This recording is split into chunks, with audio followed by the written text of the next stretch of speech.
फिलहाल जो है मैं हिसार जिले के बरवाड़ा शहर के अंदर मौजूद हूँ और ये मार्केट है भाई। एक बार कैमरामैन से मैं कहूँगा कि मार्केट एक बार दिखा दो आप। तो है ये बरवाड़ा की मार्केट है और इसके अंदर हम मौजूद हैं। अब कारण क्या है कि हमें क्यों बुलाया गया है? पारिवारिक मामला है, दो भाइयों की लड़ाई है। 4 दुकानें वो बंद पिछले कुछ टाइम से बंद कर रखी भाई बड़े भाई ने। अब छोटे भाई का कहना है कि भाई सीजन है, काम धंधा चौपट हो रहा है, दुकान खोलने नहीं दे रहे, पारिवारिक मामला है। नुका अगर भाई जो जमे है वो ब्याह भी जाकर जो ब्याह है वो न्यारा भी होगा और सही मानस का अगर रेड बाढ़ बली, लेकिन वो बाढ़ भी नहीं करी जा रही। अब पीछे जो है जो उनके छोटे भाई हैं जिन्होंने हमें बुलाया जिस पक्ष ने, वो भी खड़े और उनकी मिसेज भी खड़ी है। लगातार धरना जारी है। एक बार आ जाओ भाई साहब, आ जाओ आप इस साइड आ जाओ, आप इस साइड से। एक बार मैं दोनों पे कहूँगा भाई ये जो धरना है ये दिखा दिया जाए कि 3 मांगे हैं। अश्विनी सरदाना जी हैं जो इनके बड़े भाई हैं और इनके जेठ जी हैं, उनके खिलाफ है कि जबरदस्ती निमाने करवाना, 6 साल की बचत पर कब्जा कोई हिसाब न करना और घर का बराबर बंटवारा न करना। इनकी 3 ऐसी मांगे हैं जो आमतौर पर घरों में जिस टाइम पर बंटवारा हुआ है, थोड़ी छोटी मोटी बात पर अगर कोई लड़ाई झगड़ा हो जाए तो जो चीज़ें कही जाए, अगर मेरा थोड़ा दे दिया, तू खड़ा दे रहा है, जो नाफिया सुथरी डाल नहीं है, या कोई रिश्तेदार बीच में आ जाए तो वो उसका नहीं बोल रहा, वो उसका नहीं। आमतौर पर चीज़ें हमें देखने को मिलती हैं। अब वही धरना है तो मैडम से बात करांगे कि कारण क्या है। थोड़ा आगे शुभ नाम आपका? मोनिका जी, ये धरना कितने दिन तक जारी है? 3 दिन हो गए और किसके खिलाफ है? मेरे जेठ। तो ये क्या कारण रहा कि आपको यहाँ इस सत्ता के ऊपर 3 दिन से बैठा पड़ गया है? सर पिछले 1.5 महीने से हमारी दुकानें बंद करवाई हुई हैं और चाबी उन्हीं के पास है। आपके जेठ जी के पास? जी। और वो इवन दुकान को खोलने भी नहीं दे रहे। जब हम लोगों ने ये कहा कि अगर आप लोग हमारे साथ काम नहीं करना चाहते तो इसका बंटवारा करो, तो बंटवारे के लिए भी तैयार नहीं है। उसके लिए भी पंचायत के बंटवारे की बुलाई करनी है तो उसके लिए भी उन्होंने मना कर दिया। तो ये जो खटास है ये 1.5 महीने से या उससे पहले से चल रही है? बहुत पहले से चल रहा है। इससे पहले हमारा मतलब जो कैश का हिसाब था, मैंने यहाँ 6 साल की बचत लिखी। इससे पहले हमारा 2015 के अंदर हिसाब किताब हुआ था जब उन्होंने अपना मकान बनाया था। अच्छा। हम मकान नहीं बनवाना चाहते थे। मकान से पहले भी एक पारिवारिक पंचायत हुई थी जिसमें ये बात कही गई थी कि दोनों तरफ से रिपेयर करवा दिया जाए, रिपेयर करवा के दोनों के पोर्शन ठीक कर दिए जाए। उसके बाद हम लोग लैंड के ऊपर चले गए, उन्होंने अपना मकान बनाना स्टार्ट किया। हमें बिना बताए उन लोगों ने अपने हिसाब से लपवा कर और अपना मकान बना दिया। हमने रोकने की भी कोशिश की लेकिन फिर परिवार के बीच में आने की वजह से हमें मजबूरन हाँ करनी कोई बात को थोड़ा मोटा।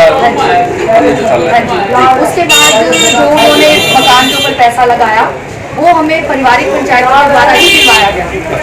लेकिन उसके बाद मजबूरी में मुझे अपने बच्चों की पढ़ाई के लिए बरवाला से शिफ्ट होकर हिसार जाना पड़ा। हिसार जाने के बाद उसके बाद घर का जो हिसाब किताब था हम लोगों ने बनाने की सोची, लेकिन वो लड़ाई झगड़े जो है वो धीरे धीरे और बढ़ने लगे। और मुझे भी ये पता था कि बच्चों की पढ़ाई के बाद ही मैं वापस आऊँगा, तो हम लोग तब मकान के बारे में बनाने की सोचेंगे। और तब से उससे पहले हम लोगों का 2015 में मेरे जो ननद के हस्बैंड है नंदोई जी, उन्होंने हमारा कैश का सारा बंटवारा करवा के 2015 तक का हिसाब लिखवाया था। 2016 से लेके 2021 तक का कैश जो है वो भैया के पास ही है। हम लोग सिर्फ एक मंथली जो खर्च होता है वो निकाल रहे थे 15,000 रुपये महीना के हिसाब से।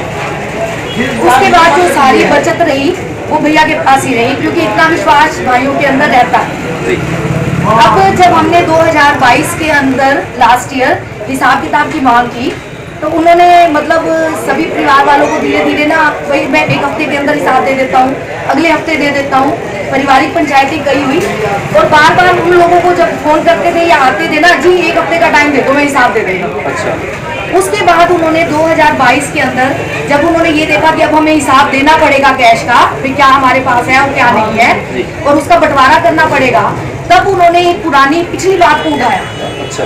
2010 से लेके 2015 का हिसाब लिखा पड़ी जो थी वो इन्होंने मिला के, जैसे होता है कि पुराने खाते होते हैं हम लोग डिस्ट्रॉय कर देते हैं टाइम के अकॉर्डिंग, तो इन्होंने जैसे भी था वो सारे हिसाब किताब मिलाने के बाद वो पिछले खत्म कर दिए। लेकिन 2015 में जब हिसाब हुआ तब भी उन्होंने नहीं कहा था कि मैं ये पर्चियाँ संभाल के रखियो या जो भी हिसाब किताब है इसको मुझे दियो। और 2022 तक उन्होंने कोई जिक्र नहीं किया उस चीज का। ठीक है। आज 2022 में जब इनको मजबूरी में हमें कैश का बंटवारा करने के लिए बोलना पड़ा, उसके बाद उन्होंने पिछले 2010 से लेके 15 तक का हिसाब मांगना स्टार्ट किया। अच्छा, मतलब जो पुरानी किसको- हाँ जी। पुरानी बातें वो जानबूझ सारी के, ताकि वो कैश हमें ना देना पड़े और हमारे पे ही कोई गलत इल्जाम लगवाए जा सके। मतलब बात को घुमा दिया गया। हाँ जी, बात को घुमाया गया, लेकिन वो भी पूरे 6 साल के बाद घुमाया गया। 6 साल तक उन्होंने इस चीज का कोई जिक्र नहीं किया। 6 साल के बाद, मतलब जब उनके पास और कोई ऑप्शन नहीं बचा हमें कैश देने के लिए जो हमारे हिस्से का था, तब उन्होंने पिछली बातें उठाई। तो क्या उस बंटवारे में मामा जी, मेरे हस्बैंड के जीजा जी और इनके ताया जी के बच्चे भी साथ में थे, जब ये 18-15 में ही साथ निपटा। जी।